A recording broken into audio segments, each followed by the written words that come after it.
Detection of crime branch police station Rajkot શહેર ખાતે ગત 29/3/2026 રોજ એક 316(5) અને 3(5) એટલે કે ગુનાહિત વિશ્વાસઘાત તેમજ જીપીઆઈડી એક્ટ મુજબનો ગુનો દાખલ થયેલ હતો। એમાં ગુનામાં હકીકત એવી હતી કે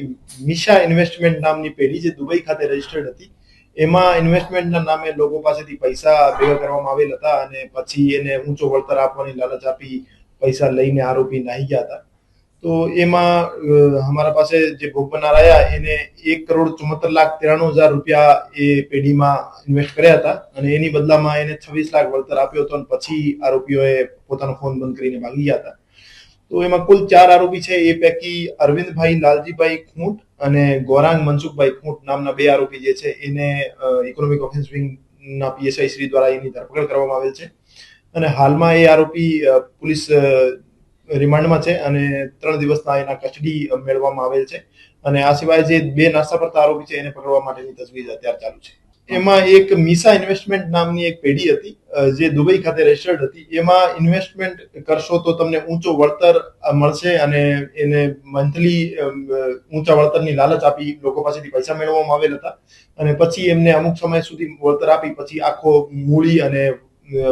વળતર આપ્યા વગર માણસો એના પૈસા લઈને નાહી ગયા। હજુ સુધીની જે તપાસ છે એમાં 15 જેવા બીજા માણસોના નામ અમારા પાસે આવેલા છે જે એના પાસેથી પૈસા મેળવવામાં આવેલ હતા।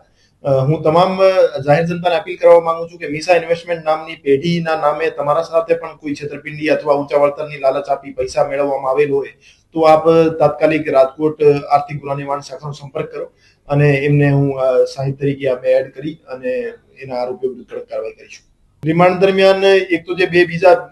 આરોપી છે સાગર અને જ્યોત્સના એના લોકેશન બાબતે અને એની જે એમઓ છે એ બાબતે વિસ્તારપૂર્વક પૂછપરછ કરવામાં આવશે। આ સિવાય એ પૈસા જે છે માણસો પાસેથી લઈને એને ક્યાં ઇન્વેસ્ટ કર્યા છે અને કઈ પ્રોપર્ટીઝ એને પોતે લઈ લીધી છે, એ પ્રોપર્ટીઝ ટાંચમાં કેવી રીતે લઈ શકાય, એ તમામ બાબતો બાબતે